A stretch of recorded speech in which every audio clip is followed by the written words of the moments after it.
nous passons à la question numéro 10, qui porte sur la création de postes chargés de communication. Donc le rapporteur est Émilie Capel.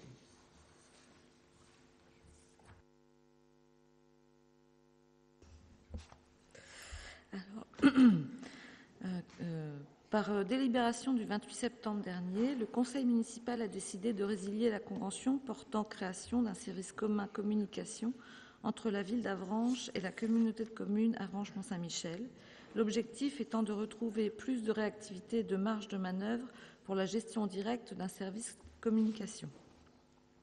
Ainsi, il est proposé la création d'un poste de chargé de communication à temps complet à compter du 1er novembre 2015 pour réaliser les missions suivantes.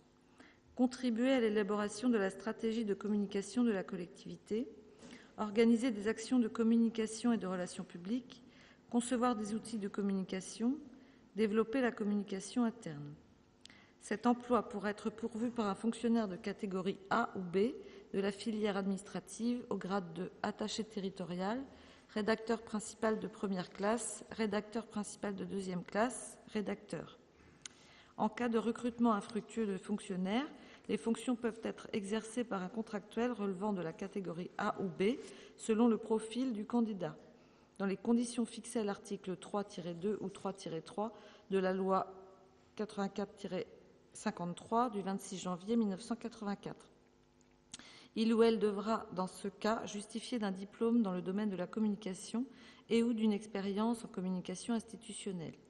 Le traitement sera calculé par référence au maximum de l'indice brut terminal de la grille indiciaire de rédacteur territorial ou d'attaché territorial, selon le profil du candidat. Il est proposé au Conseil municipal, après avis favorable de la Commission des finances, de créer un poste de chargé de communication à temps complet à compter du 1er novembre 2015, selon les conditions ci-dessus, et de modifier ainsi le tableau des effectifs. Alors, je précise, il est indiqué que c'est au 1er novembre 2015. En effet, au dernier conseil, on a expliqué qu'il y avait un délai toujours à prévoir avant un recrutement effectif d'une personne. Et donc là, c'est vraiment l'ouverture de poste. La personne ne sera pas recrutée pour le 1er novembre 2015, mais plus tard. Merci. Y a-t-il des questions ou des remarques sur cette ouverture de poste? Non, personne ne souhaite s'exprimer ou demander des renseignements complémentaires. Et bien dans ce cas, à l'unanimité, la question numéro 10. Pardon, excusez-moi.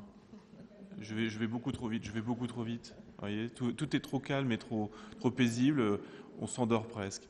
Alors, y a-t-il des questions ou des remarques? Donc, aucune. Donc, je vais donc mettre au vote cette question. Y a-t-il des abstentions? Des votes contre? Ah oui, voilà. Donc, nous avons 6 votes contre. Donc, à la majorité, c'est la question numéro 10 sur la création de postes chargés de communication. Donc, à la majorité, donc la question numéro 10 est adoptée.